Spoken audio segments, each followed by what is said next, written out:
దేవుని నామమున స్తోత్రం. మరొకసారి మీకు అందరికీ వందనాలండి. గతించిన ఆదివారం నుంచి ఆదివారం వరకు దేవుడు తన సజీవమైన రెక్కల కింద భద్రపరుచుకున్న దేవాది దేవునికి వందనాలు చెల్లించుకుంటున్నాం. అలాగే ఈ సంవత్సరం అంతా కాపాడి ఆఖరి నెలలో మరి మనల్ని ప్రవేశపెట్టిన దేవాది దేవుని మరి ఒకసారి మనం కనపరుద్దామని ప్రార్థన చేసుకుందాం. మహాపరిశుద్ధుడైన పరలోకమందున మా తండ్రి నీకు వందనాలు. ఇంతవరకు నాయన తండ్రి కొన్ని విషయాలు మాతో మాట్లాడారు ప్రభా. మరి యొక్క నాయన తండ్రి ఈ వాక్య ధ్యానంలోకి మేము వెళుతూ ఉండగా మీరుండి మమ్మల్ని నడిపించండి. మమ్మల్ని వాక్యం ద్వారా మాతో మాట్లాడండి, బలపరచండి. నాయన ఈ మాటలు అనేక నాయన తండ్రి స్థలాల్లో ఉండి ప్రభా ఆయా గ్రామాలు, ఆయా ప్రాంతాలు, ఆయా రాష్ట్రాలు, ఆయా జిల్లాల్లో, దేశాల్లో ఉన్న మా బిడ్డలో అనేక మంది బిడ్డలు వింటున్నారయ్యా.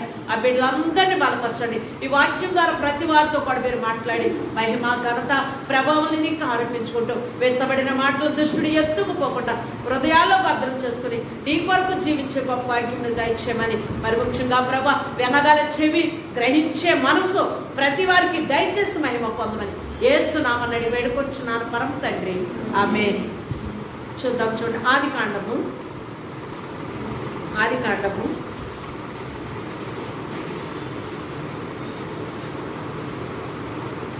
4వ అధ్యాయము. ఆదికాండము 4వ అధ్యాయము. మరి కొన్ని వచనాలు మనము ధ్యానం చేసే ముందుగా కొంత ఉద్ఘాతాన్ని మనం విందాం. ఇక్కడ దేవుని కృపను బట్టి వ్రాయబడిన దేవుని కృపను బట్టి ఆయన చెప్తున్న మాటలు మనము ఆదికాండంలో ఉన్న ఆదాము అవ్వల గురించి మనం ఎక్కువగా కూడా ధ్యానం చేస్తూ ఉన్నాం. అయితే ఆయన చెప్తున్నాడు, ఆదాము అవ్వలు దేవుని మాట వినకుండా మరి సాతాను మాట విని, అపవాది అయిన మరి సాతాను మాట విని తినవద్దు అన్న పండు తిని వారు ఆ యొక్క ఏదైనా వనం నుంచి బయటికి వెళ్ళిపోయినట్టుగా మనము చూస్తూ ఉన్నాం. అయితే బయటికి వెళ్ళిన తర్వాత ఇద్దరు బిడ్డలు వారికి ఇచ్చినట్టుగా మనం చూస్తూ ఉన్నామండి. ఇక్కడ వ్రాయబడిన మాట మనం చూద్దాం, చూడండి. ఆదాము తన భార్య అయిన హవ్వాను కూడినప్పుడు ఆమె గర్భవతి అయి కయీనును కని యెహోవా దయ వలన నేను ఒక మనిషిని సంపాదించుకున్నానని. అమ్మ ఏం చెప్తుందండి ఇక్కడ? యెహోవా దయ వలన బిడ్డలో మనం చెప్తాం, బిడ్డలు ఇచ్చారంటే దేవుని దయ వల్ల ఒక ఇద్దరు బిడ్డలండి, దేవుని దయ వల్ల ఒక బిడ్డ కలిగారండి అని చెప్తాం కదండి.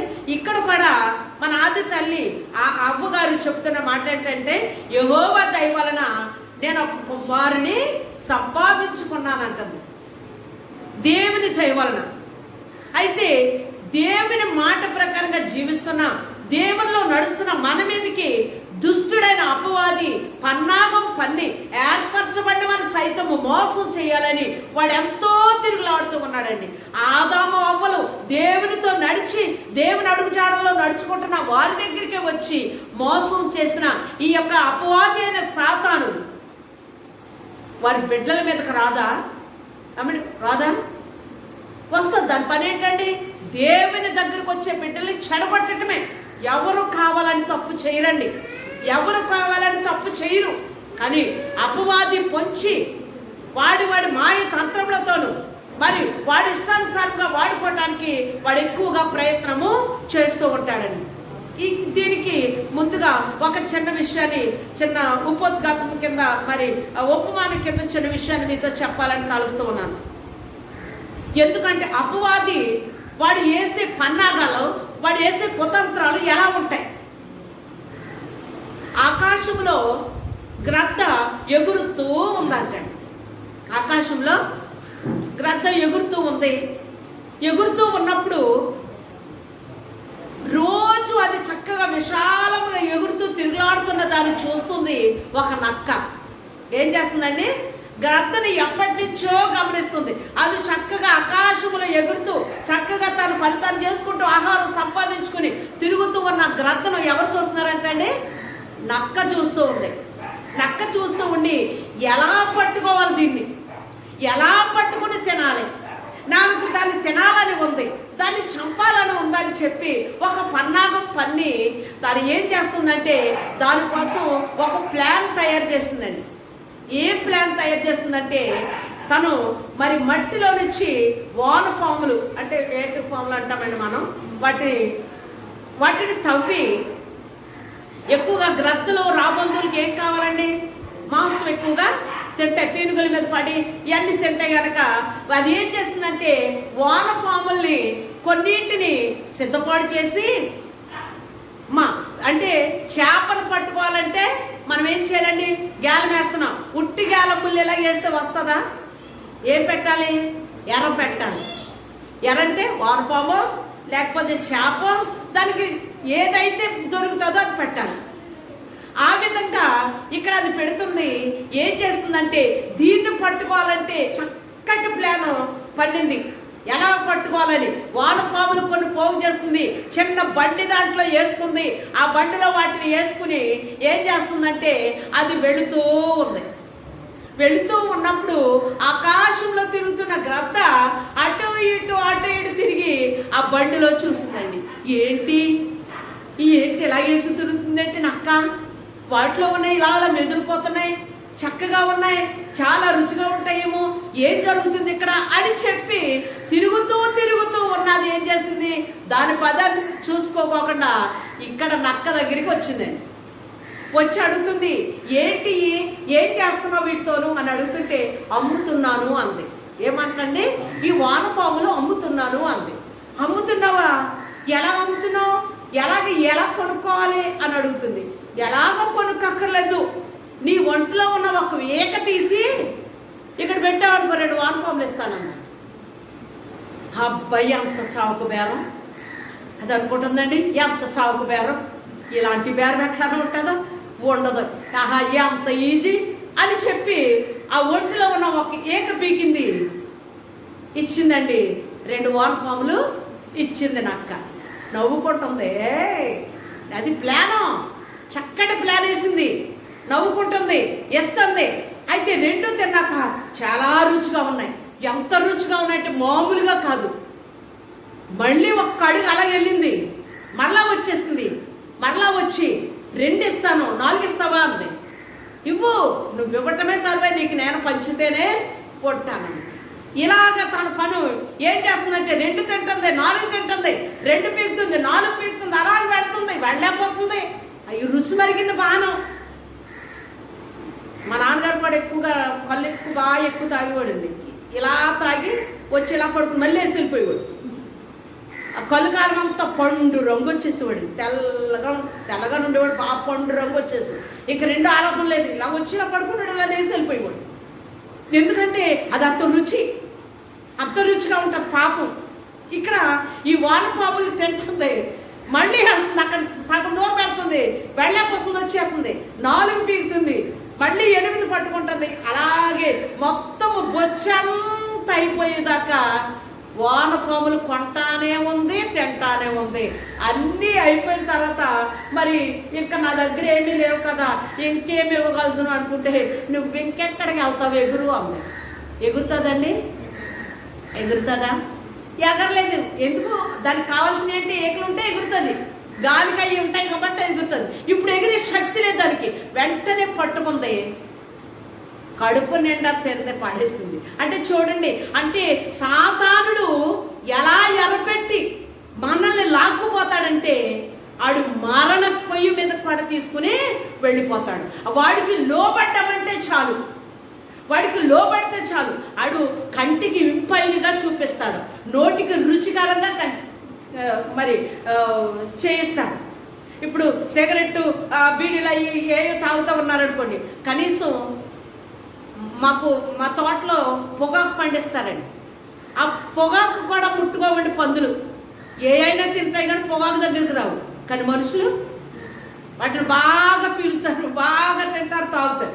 కానీ దేవుడు చెప్తున్నాడు, ఏది రుచికరం అంటే కంటికి ఇంపుగా కనిపించేలా చేస్తుంది, నోటికి రుచిగా చేస్తుంది, నలుగురిలో ఇలా ఉండాలి, అలా ఉంటే బాగుంటుందని మనల్ని భ్రమలో పడేసి లాక్కుని వెళ్ళిపోతుంది. మనల్ని భ్రమలో పడేసి లాక్కుని వెళ్ళిపోతుంది. అది చూసింది నక్క జింతులు మారి దాన్ని కనుక మనం ఫాలో అవుతే నా పని అంతమైన దాన్ని తెలుసు, కానీ దాన్ని నమ్మి వాటి కోసం వచ్చేసింది కదండి. అపవాది, దుష్టుడైన అపవాది, వాడు మంచివాడు కాదని తెలుసు, వాడు చేసే మంచిది కాదని తెలుసు. కానీ మనం ఏం చేస్తున్నాం? మనం ఏం చేస్తున్నాం? వాటి కోసమే ఆరాటం, వాటి కోసమే పోరాటం అన్నట్టు తిరుగుతూ ఉన్నాం. ఇక్కడ ఆదాము అవ్వల దగ్గరికి వచ్చినది. ఇద్దరు బిడ్డలు కలిగారు. పెద్ద కుమారుడి పేరు కయ్యను, చిన్న కుమారుడి పేరు హేబేలు. ఎలాగండి? పెద్ద కుమారుని యెహోవా దయ వలన నేను ఒక కుమారుని సంపాదించుకున్నానంటుంది. రెండో కుమారుని కూడా కంది. అయితే దేవుని గురించిన విషయాలు, దేవుని బోధలు చెప్పకుండా ఉంటారండి? చెప్పండి. మన తల్లిదండ్రులుగా ఉన్న మనం ఏ దేవుని వారితో చెప్పవచ్చు. మేము ఏదైనా వరంలో ఉన్నప్పుడు చక్కగా జీవించేవారు, అందంగా ఉండేవారు. ప్రభువారు వచ్చేటప్పటికి ఆయన భుజాల మీద కూర్చుని మేము సంతోషంగా జీవించేవారు. అపవాది దుష్టులు వచ్చి మమ్మల్ని ఆ తోటలో ఉండలేకుండా వాడి మాట ప్రకారంగా మేము విన్నందుకు మమ్మల్ని బయటికి గెంటవలసిన పరిస్థితి వచ్చింది. మీరు ఆ స్థితిలో ఉండొద్దు. ప్రభువారు గొప్ప దేవుడు, ఆయన శక్తిమంతుడు, ఆయన సజీవుడు అని చెప్పి వారి బిడ్డలకి చక్కగా బోధించి ఉండొచ్చు. బోధించరండి? వాడి మాట వినకండి, దుష్టుడి జోలికి వెళ్ళకండి. నేను ఎంతగానో పాడైపోయినని ఆ తల్లి, ఆ తండ్రి ఆ బిడ్డలకి ఎంతో బోధించుండొచ్చు ఆదాము అవ్వ. అయితే ఇక్కడ జరిగిన విషయం ఏంటంటే చూడండి. పెద్ద హేబేలు తర్వాత హేబేలు గొర్రెల కాపరి, కయ్యను భూమిను సేద్యపరచేవాడు, భూమిని పంటలు పండించేవాడు పెద్ద కుమారుడు. చిన్న కుమారుడు ఏం చేసేవాడు అండి? గొర్రెలు మేపేవాడు, పశువుల కాపరి. అయితే మరి దేవునికి ఇచ్చే విషయంలో ఇద్దరు కూడా అంటే ఇవ్వటం ఎవరు నేర్పించారండి? తల్లి తండ్రి చెప్పారు. చెప్పకపోతే వీళ్ళకి తెలియదు కదండి. మొట్టమొదటి పంట దేవుని దగ్గరికి పట్టుకుని వెళ్ళాలి. ప్రథమ ఫలము దేవునిది, దశమ భాగము దేవునిది అని దేవుడు చెప్పిన మాట వాళ్ళు తూచా పాటిస్తూ తన కుమారులకు కూడా నేర్పించారండి. నేర్పించినప్పుడు పెద్ద కుమారుడు తన పంటల నుండి కొంత దేవుని దగ్గరికి తీసుకుని వచ్చాడు. చిన్న కుమారుడు తన పశువులలో నుండి గొర్రెలు తీసుకుని వచ్చినట్టుగా మనం చూస్తున్నాం. ఇక్కడ చదువుదాం చూడండి. 4వ వచనంలో ఉంది, హేబేలు కూడా తన మందలో తొలిచూలు పుట్టిన వాటిలో క్రొవ్విన వాటిని కొన్ని తెచ్చి యెహోవా హేబేలును అతని అర్పణను లక్ష్య పెట్టాను. పైన చూడండి. కొంతకాలమైన తర్వాత కయ్యేను పొలము పంటలో కొంత యెహోవాకు అర్పణగా తెచ్చాడు. ఇక్కడ చూడండి, కయ్యేను పంటలో కొంత అర్పణగా తెచ్చాడు. ఇక్కడ తమ్ముడు ఏం చేస్తున్నాడండి? అమ్మ, బలిసిన వాటిని, క్రొవ్విన వాటిని దేవుని దగ్గరికి తీసుకుని వచ్చాడు. అయితే ఈ 2 అర్పణలు దేవుడు చూశాడు. మీరు ఏం తీసుకొచ్చినా ఎవరు చూస్తున్నారో తెలుసా? దేవుడు చూస్తున్నాడు. ఖచ్చితంగా మీరు మనుషులకు కాదు తెచ్చేది, దేవునికి తెస్తున్నామనే మాట మనం మర్చిపోకూడదు. ఈ 2 అర్పణలు కూడా ఎవరు చూశారండి? దేవుడైన యెహోవా చూసి చిన్నవాడి అర్పణ అంగీకరించాడు, పెద్దవాడి అర్పణను అంగీకరించలేదు. ఎప్పుడైతే పెద్దవాడి అర్పణ అంగీకరించలేదో పెద్దవాడికి చిన్నవాడి మీద కోపం వచ్చేసింది. అంటే వీడు బ్రతికి ఉంటే నాకు నష్టమే కలుగుతుంది అని చెప్పి ఆలోచన, తలంపులు వచ్చాయి. ఎవరు వచ్చి ఉంటారు వీడి దగ్గరికి? ఎవరు చెప్పండి? దుష్టుడైన అపవాది. ముందుగా భార్య భర్తల మధ్యకి వచ్చాడు, ఇప్పుడు అన్నదమ్ముల మధ్యకి వచ్చేసాడు. చూడండి, అన్నదమ్ముల మధ్యకి వచ్చాడు. వచ్చి అన్నయ్య గురించి, తమ్ముడి గురించి ఆలోచనలు పెట్టాడు. చూడు, నీ తమ్ముడు అర్పణ దేవుడు అంగీకరించాడు. దేవుడు ఎటువంటి వాడు చూడు, దేవుడు మంచివాడు కాదు, నీ అర్పణ అంగీకరించలేదు. నీ తమ్ముడు కనుక భూమి మీద ఉంటే నీవు ఇంకెప్పుడు కూడా ఇలాగే ఉంటావు. అందుకని నీ తమ్ముడిని లేకుండా చేసావనుకో నువ్వు శుభ్రంగా హ్యాపీగా హాయిగా బ్రతుకుతావని చెప్పుండొచ్చు కయ్యనికి కదండి. అటువంటి ఆలోచన, అటువంటి తలంపులు ఇవ్వచ్చు. అటువంటి ఆలోచనలు, అటువంటి తలంపులు కలిగిన కయ్యను తమ్ముడితో బాగా మాట్లాడాడు, బాగానే ఉన్నాడు. ఇద్దరు ఎవరి పనులకు వాళ్ళు వెళ్ళిపోయారు. మధ్యలో తమ్ముడు మరి పని చేస్తున్న చోటకి వెళ్ళాడు, మంచిగా మాట్లాడాడు. ఏం చేశాడు అనేది ఇక్కడ చూడండి.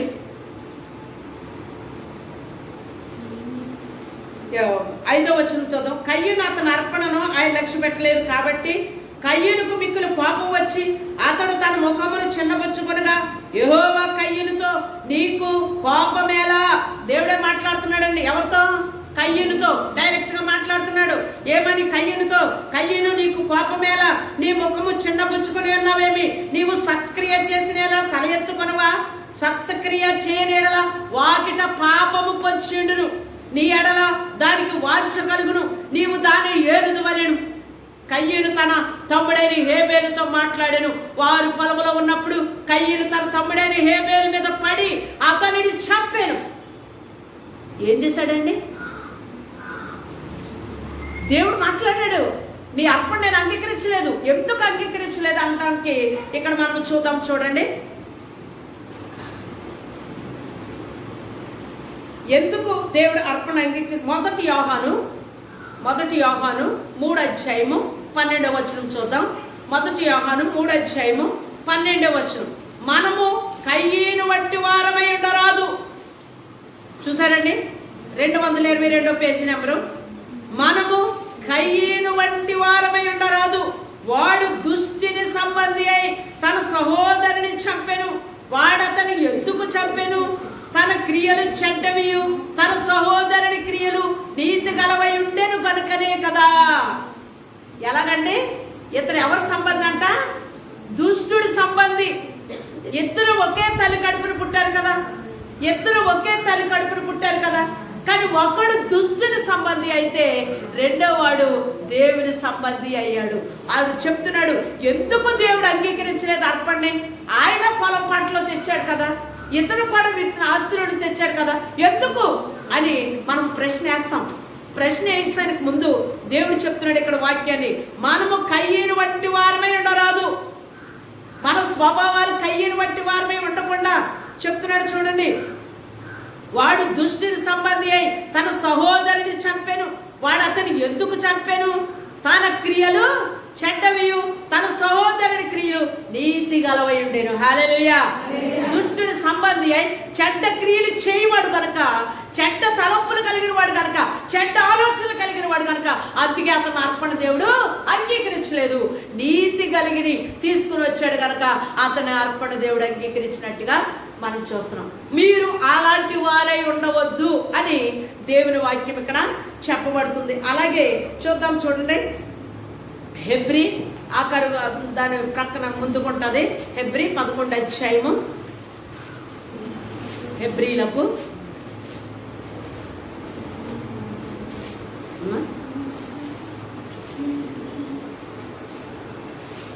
సరే, హెబ్రీ 11:22 మనం చూద్దాం. 4వ అండి. హెబ్రీ 11:4 రాయబడింది, విశ్వాసమును బట్టి హేబేలు కయ్యూను కంటే శ్రేష్టమైన బలి దేవునికి అర్పించెను. దేవుడు తన అర్పణను గురించి సాక్ష్యం ఇచ్చినప్పుడు అతడు ఆ విశ్వాసమును బట్టి నీతిమంతుడని సాక్ష్యం పొందెను. అతడు మృతి నొంది ఆ విశ్వాసం ద్వారా మాట్లాడుచున్నాడు. ఇక్కడ విశ్వాసము. మనం ఏం చేసినా, బైబిల్ అంతా మనం తిరిగేసిన మనలో ఏం కావాలండి? విశ్వాసము. విశ్వాసం లేకుండా ఆయనకి ఇష్టడై ఉండుట అసాధ్యం. మనలో విశ్వాసం లేకపోతే మనం ఎంత ప్రార్థన చేసినా, దేవునికి ఏమి ఇచ్చినా, ఏ ప్రతిఫలం ఏది మనము పొందలేము. విశ్వాసం మనకి కావాలండి. ఆయన చెప్తున్నాడు, విశ్వాసమును బట్టి హేబేలు నీతిమంతుడిగా తీర్చబడ్డాడు. మనము ప్రార్థన చేస్తున్న బలహీనతలు ఉన్నా, ఏదైనా అవసరాలు కలిగిన, ఏ పరిస్థితుల్లో ఉన్నా, నీలో విశ్వాసం ఉండి నువ్వు ప్రార్థన చేసినట్లయితే నీకేం జరుగుతుందండి? మేలు, అద్భుతం జరుగుతుంది. కానీ మనలో అవిశ్వాసం ఉంచుకుని మనం ఏం చేయాలన్నా అవదే. అందుకంటున్నాడు, మీరు కయ్యూను వంటి వారి ఉండొద్దు. వాడు దుష్టుని సంబంధి అపవాది తంత్రములతో వాడు నడుచుకుని ఉన్నాడు కనుక అందుకే వాడు అర్పణ నేను అంగీకరించలేదు. దేవుడు మన అర్పణ మనం ఇచ్చేది మన హృదయాన్ని, మన సమస్తాన్ని ఆయన అంగీకరించాలి అంటే నువ్వు ఎలా ఉండాలంటే విశ్వాసముతో దేవునికి ఇచ్చే ప్రతిదీ కూడా మనం ఎలా ఉండాలండి? మంచి మనసుతోనూ విశ్వాసంతో తీసుకుని రావాలని దేవుని పేరట మీకు మనం చేస్తున్నాను. ఇక్కడ కయ్యూను అంటున్నాడు, దేవుడు చూస్తున్నాడు, ఆయన చూడలేదండి. ఆయనకి తెలుసా మర్డర్ చేసినట్టు? దేవుడికి తెలుసు ఆయనకి. కానీ ఇక్కడ అడుగుతున్నాడు 9వ వచనంలో, యెహోవా కయ్యను తన చూడండి 9వ వచనంలో, యెహోవా నీ తమ్ముడైన హేబేలు ఎక్కడున్నాడని కయ్యను అడగగా అతడు నేను ఎరుగను, నా తమ్ముడికి నేను కావలివాడినా నేను. ఇక్కడ కూడా దేవుడు అవకాశం ఇచ్చాడండి. ఏమని అవకాశమో తెలుసా? కయ్యను నాయనా నాకు తెలిసి తెలియక చేశాను క్షమించని అడుగుతాడేమో అనుకుని, క్షమించమని అడుగుతాడేమని అవకాశం ఇచ్చాడండి ఇంకా దేవుడు కయ్యనికి. కానీ అడిగాడా? కయ్యను మీ తమ్ముడు ఎక్కడున్నాడు అని అడుగుతుంటే అంటున్నాడు, ఏ మా తమ్ముడికి నేను కాపలా వాడినా, నన్ను కాపలా పెట్టావా మా తమ్ముడికి అని ఎదురు అడుగుతున్నాడు. ఆదాముని పిలిచి, ఆదాము ఎక్కడున్నావు అంటే ఆదాము ఏం చెప్పాడండి? నీ స్వరం విన్నప్పుడు చెట్లు చాటును దాక్కున్నాను. ఎవరు నేను చెట్టు చాటును దాక్కమన్నారు అంటే, అదే నేను ఒంటరిగా ఉన్నానని నాకు ఒక ఆవిడ తీసుకొచ్చావు కదా, ఆవిడ తెచ్చింది తిన్నాను అన్నాడు. వీళ్ళు ఒకరికొకరు చెప్పుకుంటున్నారు కానీ క్షమాపణ హృదయము రాలేదండి. ఇక్కడ కయ్యను కూడా దేవుడు మంచి అవకాశాన్ని ఇచ్చాడు. ఏమని అవకాశం అంటే, కయ్యను నీ తమ్ముడు ఎక్కడున్నాడు అని అంటే, అయ్యా తట్టుకోలేక నా తమ్ముడిని చంపేశాను, పొడిచేశాను, క్షమించాయి అంటే మంచి స్థితి దేవుడు ఇచ్చేవాడేమో. ఏమంటున్నాడు? మా తమ్ముడికి నేను కాపలా వాడినా, నన్ను కాపలా పెట్టావు ఏమో తెలియదు నాకు ఎక్కడున్నాడు. అయితే ఆయన ఏం చెప్తున్నాడండి? ఆయన ఏం చెప్తున్నాడు చూద్దాం, చూడండి. అప్పుడైనా నీవు చేసిన పని ఏంటి? నీ తమ్ముని రక్తం యొక్క స్వరము నేలలో నుండి నాకు మొరపెడుచున్నది కావున నీ తమ్ముని రక్తము నీ చేతిలో నుండి పుచ్చుకొనబడటపు నీ తమ్ముడైన హేబేలు ఎక్కడ అంటే, నా తమ్ముడికి నేను కాపలా వాడినా, నా తమ్ముడికి నేను కాపలా వాడినా, నన్ను కాపలా పెట్టావా ఏమో నాకు తెలీదు అంటే ప్రభు అని చెప్తున్నారు. ఆయన పేరేం పేరండి? చూచుచున్న దేవుడు కదా. చూచుచున్న దేవుడవయ్యా నన్ను చూచినావు, చూచుచున్న దేవుడవయ్యా నన్ను చూచినావు. ఎవరు పాడారండి పాట? హాగరు. హాగరు చెప్తుంది, అరణ్యముల హాగరు చెప్తుంది, చూస్తున్న దేవుడు నీవే. నిన్ను నన్ను మనందరినీ కూడా ఆయన చూస్తున్నాడని. చూడలేదా? చూస్తున్నాడని. అందుకే చెప్తున్నాడు ఆయన, హేబేలు నీ తమ్ముడు ఎక్కడంటే, నా తమ్ముడికి నేను కాపలా వాడినాను. అయితే నువ్వు ఎక్కడైతే రక్తము ఒలికించావో ఆ నేలలో నుండి రక్తము నాకు మొర్ర పెట్టుచున్నది, నేలలో నుండి రక్తము నాకు మొర్ర పెట్టుచున్నది. నువ్వు ఆ రక్తము ఒలికించిన ఈ భూమి, నువ్వు పంటలు పండించిన, నువ్వేం చేసినా కూడా ఫలితం నీకు రాదు అని శపించబడిన వాడు అంట. మీ నాన్న సేద్యం చేసి పంటలు పండిస్తున్నాడు కానీ నువ్వు పంటలు పండిస్తే నీకు అవకాశము లేదు అని చెప్పి దేవుడు మాట్లాడినట్టుగా మనం చూస్తున్నాం. అంటే ఆయన ఏం చేశాడు? ఏం పని చేసేవాడంటే, కింద మన ముందుకు కిందకు వెళుతూ ఉంటే పనిముట్లు తయారు చేయడానికి, మరి ఇవన్నీ తయారు చేయడం ఆ వంశం నుంచి ఇవన్నీ జరిగినట్టుగా మనం చూస్తూ ఉన్నాం. దేవుడు అడుగుతున్నాడు, నీకు నాకు కూడా ఒక అవకాశం ఇచ్చాడు. ఇప్పుడైనా నువ్వే హృదయంతో ఉంటున్నావు, నువ్వే పరిస్థితిలో ఉంటున్నావు, నువ్వు ఎలా నడుచుకుంటున్నావు, నువ్వే స్థితిలో ఉంటున్నావు, ఇప్పుడైనా సరి చేసుకోకపోతే రేపు నిన్ను ఆయన అడుగుతాడు, ఎక్కడున్నావు, నువ్వేం చేస్తున్నావు, నీ పరిస్థితి ఏంటి, నీ బ్రతుకేంటి, నువ్వెందుకు ఎలా ఉన్నావని రేపు నిన్ను నన్ను ఆయన ప్రశ్నించవలసిన సమయం వస్తుంది. ప్రశ్నించవలసినప్పుడు మనం ఏం సమాధానం చెప్తాం? నాకు తెలియదంటామా? నీకు గురించి తెలియదని చెప్తామా? ఏం చెప్తాం? ఆయన అంటున్నాడు కనుక ఈ మాటలు మనం వింటున్నాం. ఈ మాటలు హృదయంలో భద్రం చేసుకొని, ఆదాము అవ్వల్ని చెడపటానికి ప్రయత్నం చేసిన అపవాది అయిన దుష్టుడు ఇక్కడ వారికి పుట్టిన సంతానమైన కయ్యను పాడు చేయడానికి వాడు ఎంతగానో వాడు దుష్టుడి సంబంధి అని మనకు రాయబడి ఉంది. కనుక ఈ విషయంలో మనం ఎవరి సంబంధాలుగా ఉందాం? దుష్టుడి సంబంధాలుగా ఉందామా? ప్రభువారి సంబంధాలుగా ఉందామా? దుష్టుడి సంబంధాలుగా ఉంటే మనము పరలోకం మనకి దక్కదు, అగ్ని ఆరదు, పురుగు సాగదు. కనుక మనం ఏ స్థితిలో ఉండాలి? మనం దేని కోరుకోవాలి? మన దేవుడు నిజమైన దేవుడు, లోక రక్షకుడు. ఆయన ప్రేమించి ఆయన మాట మనం విన్నట్లయితే, ఆయన ఎదుట యథార్థ హృదయంతో ఉన్నట్లయితే ఏ భేదమును లేదు, అందరూ ఆయనకి సమానమే. ఎవరి నీతి ఎవరి రక్షణ వారిది. మన విశ్వాసాన్ని కాపాడుకుని ఈ విశ్వాస యాత్రలో ముందుకు పెట్టడానికి మనం సంసిద్ధం కలిగి ఆయన అప్పగింపబడిన రాత్రి రొట్టెని ఎత్తుకొని కృతజ్ఞతాస్తుతులు చెల్లించి ఇది మీ కొరకు నలగొట్టబడుతున్న శరీరము, మీరు దీన్ని తిన్నప్పుడు జ్ఞాపకం చేసుకోండి. అలాగే భోజనమైన తర్వాత ఆయన ఒక పాత్రను ఎత్తుకొని కృతజ్ఞతాస్తుతులు చెల్లించి ఇది మీ కొరకు చిందింపడుతున్న రక్తం, మీరు దీన్ని త్రాగునప్పుడు నన్ను జ్ఞాపకం చేసుకోండి. ఎందుకు జ్ఞాపకం చేసుకోవాలి అని అంటే కొరింథీ రాసిన పత్రికలో మనకి రాయబడి ఉంది. చూద్దాం, చూడండి. కొరింథీలకు రాసిన పత్రిక 1 కొరింథీ 11వ అధ్యాయము, 1 కొరింథీ 11వ అధ్యాయము. మరి అంతా మనం చదవక్కలేదు. 26, 27 వచనం. మీరు ఈ రొట్టెని తిని ఈ పాత్రలో ఉంది త్రాగునప్పుడల్లా ప్రభు వచ్చే వరకు ఆయన మరణమును ప్రచురించుదురు. కాబట్టి ఎవడు అయోగ్యంగా ప్రభు యొక్క రొట్టెని తినో లేక ఆయన పాత్రలను త్రాగునో వాడు ప్రభు యొక్క శరీరమును గుర్చి రక్తమును గుర్చి అపరాధి అగును. కనుక మనము చేయవలసింది ఏంటి అన్నట్లయితే ఆయన రొట్టెను తిని ద్రాక్షారసము త్రాగుతున్న మనము ఆయన మరణమును ఏం చేయాలండి? అనేక మందికి ప్రచురం చేయాలి. దేవుని రాజ్య సువార్తను చాటాలి. ఎందుకు మరణించాడు, ఎందుకు తిరిగి లేచాడు, ఎందుకు జన్మించాడు. మనం అందరూ క్రిస్మస్ దినాల్లో మనమున్నాం. అందరూ కూడా పండుగలు చేసుకోవడానికి అందరూ కూడా సంసిద్ధత కలిగి ఉన్నాం. కానీ అంతకంటే ప్రాముఖ్యంగా సిలువను గుర్చిన వార్త నశించిపోయే వారికి మనము ప్రకటన చేయాలి.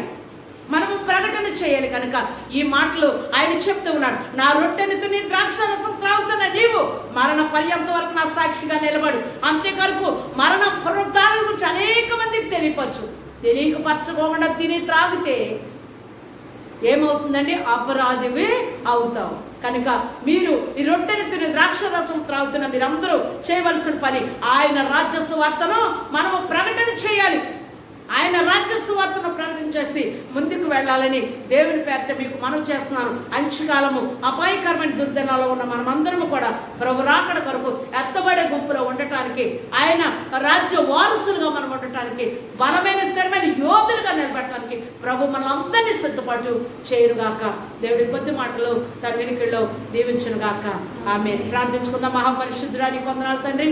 కొద్ది నిమిషాలు బిడ్డలతో కలిసి నాయన నీ వాక్యాన్ని మేము అధ్యయనం చేస్తుండగా మీరు నడిపించారు. మీకు వందనాలు తండ్రి. విత్తబడిన మాటల దుష్టుని ఎత్తుకుపోకుండా హృదయాల్లో భద్రం చేసుకుని నీ కొరకు జీవించే గొప్ప ఆజ్ఞను మాకు అందరికీ దయచేయండి. నాయన వచ్చిన ప్రతి బిడ్డని నీ కృప హస్తాలకు అప్పచెప్పుడు ఈ మాటలు నాయన తండ్రి నాయన యొక్క వాట్సాప్ ద్వారా తండ్రి అనేక మంది బిడ్డలు ఆయా గ్రామాల, ప్రాంతాల, రాష్ట్రాల, జిల్లాల్లో ఉన్న బిడ్డలు వింటూ ఉన్నారు. ఆయా ఈ మాటలు హృదయాల్లో భద్రం చేసుకొని ఈ కడవరి దినాల్లో వాక్యం కొరకు పరిగెత్తేవారుగా నీ రాజ్య సువార్తను అనేక మందికి చాటే బిడ్డలుగా ప్రతి వారిని వాడుకుని మీకే మహిమ, మీరే కర్త, ప్రభావాలు ఆరోపించుకుంటూ బిడ్డలే నీ కృప హస్తాలకు అప్పచెప్పుకుంటూ ప్రభుత్వాలు అయా తండ్రి, దేశ నాయకులు, రాష్ట్ర నాయకులు, అధికారులు, ప్రజలందరి కొరకు ప్రార్థిస్తాం. రక్షణ భాగ్యాలు ప్రతి వారికి దయచేసి నీ మహిమలో జ్ఞాపకం చేసుకోమని నన్ను ఈ బిడ్డలందరినీ కృప హస్తాలకు అప్పచెప్పుకుంటూ ఏస్తున్నామని అడిగి వేడుకొంచున్నాను పరమ తండ్రి.